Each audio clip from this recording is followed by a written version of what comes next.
Welcome back to Clout 941. We're here with our final segment with Jamie Purmort of Purmort Insurance. Jamie, there's been some talk about having a national catastrophe fund in order, sort of similar to a Citizens, I guess, but where we're drawing from everybody in the United States to kind of cushion some of the damage in the Gulf states for hurricanes. Right. Have you heard about that, and what do you think about it? I have heard about it. It's an interesting concept. I know a lot of the companies are endorsing it. Companies that I work with are behind it, behind the effort to do research. And I think we'd be talking about something that mirrors the National Flood Program that's already in place, but opening it up for other perils such wildfires and hurricanes, earthquakes, flooding obviously is included, things of that nature. If that was done, would that help with the rates, with the underwriting and things like that? Could that help with the? I think it would depend on the solvency of that, you know, the backing of it, because the reinsurers are ultimately going to look at that program and say how stable is that program? Can it really take a wildfire, a flood, an earthquake, a hurricane in the same year and be freestanding and give that protection that it's saying it's given? Now, the governor, Charlie Crist, is kind of in a populist vein. You know, State Farm has tried to get some rate increases, and they said that they're going to pull out of Florida, and Governor Crist said, good, let them go, kind of a let them eat cake kind of thing, and you know, sort of making the big bad insurance company the bad guy. What do you think about Crist's statement, and what do you think about State Farm leaving Florida? Well, you know, Governor Crist obviously has an axe to grind with the insurance industry as a whole, and he's rode that all the way in. But I think the governor, you know, needs to really stop trying to address problems and work for solutions. I mean, they're not doing anything in the legislature, they're not doing anything in the Senate or the governor to improve the situation. They need to sit down, talk about ways to allow carriers to come back in that are stable and provide insurance, and you know, that's really where the rubber meets the road.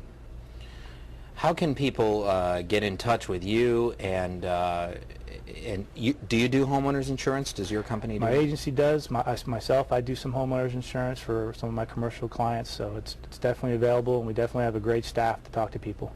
How is your company involved in the community? What sort of events do you get behind, or what sort of organizations do you get behind? We're very involved. Myself, I'm involved with the Boys and Girls Club of Sarasota County. I'm on their board of directors, and I've been involved with them for quite a while. My father is currently involved with the Pines of Sarasota as their board president. My other partners are involved with the Sertoma. As a side hobby, we all seem to end up coaching football, youth football on different levels from high school down to youth. And so that, you know, those are just some of the ways I feel that we give back. You coach football too? I do. I coach JV football at Sarasota High School. Okay. All right, well, that sounds good. Thanks for coming on the show. My pleasure, We appreciate it. Thank you. And hopefully he'll have you back someday when you decide to run for office. Absolutely. Thank you. I'm putting him up as a candidate, folks. All right, now it's time for our Weasel of the Week. We have a little bit of time that we save for this one, because this is a story that we read about and we've been tracking down and trying to find out some additional information about, and it's really kind of bizarre. Our Weasel of the Week this week is Joseph Zaksas, who is the president of the Laurel Oak Golf and Country Club. Now, what you've heard in mafia organizations or organized crime organizations is basically once you join, you can't get out. You're in for life. You're stuck. That's sort of how the Laurel Oak Golf and Country Club is. Once you become a member, once you buy into a membership, which is roughly $27,000, and they bill you each month towards that, they don't let you out. They have had people who have died who are members, and they continue to bill the spouses of the deceased husbands, and when they can't pay, they sue those spouses. They have had people who have had serious medical problems and are unable to play golf anymore. They've sued those people. They've had people sell their houses in Laurel Oak and move to other states. They've sued those people.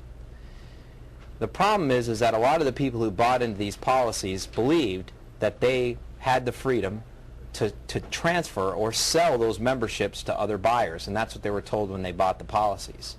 However, as it turns out, there was some fine print in the contract that only the golf club itself can do that, can transfer the policies. And these people have to get the permission of the golf club in order to do it. And guess what? They're not allowed, they approve those things very infrequently. And so what you have is you have all of these people who are widows of deceased former members, people who moved out of state, people who have medical problems being sued by the Laurel Oak Golf and Country Club in these economic times for their membership dues. This is not right. The other reason why a lot of the people who quit the club is back in 2004, the course was made a lot harder. There were a lot of older people, duffers, and the course was one of the easier courses to play in Sarasota County, and a lot of them became members for that reason. But when they redid the course and added a lot of extra bunkers and hills and rough and made it a lot more difficult, a lot of the older members didn't want to play there anymore. Once again, they were stuck.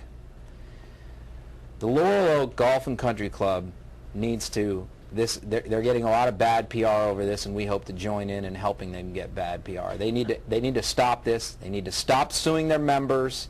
They need to give the widows a break, give the former members who have moved out of state a break, and move on and just try to sign up new members and make money that way. But since it seems like they're refusing to do it, and they're going to take all of these people to court and cause them all to hire attorneys, for that reason, the board of directors for the Laurel Oak Golf and Country Club are our Weasels of the Week. We'll see you next week on Clout 941.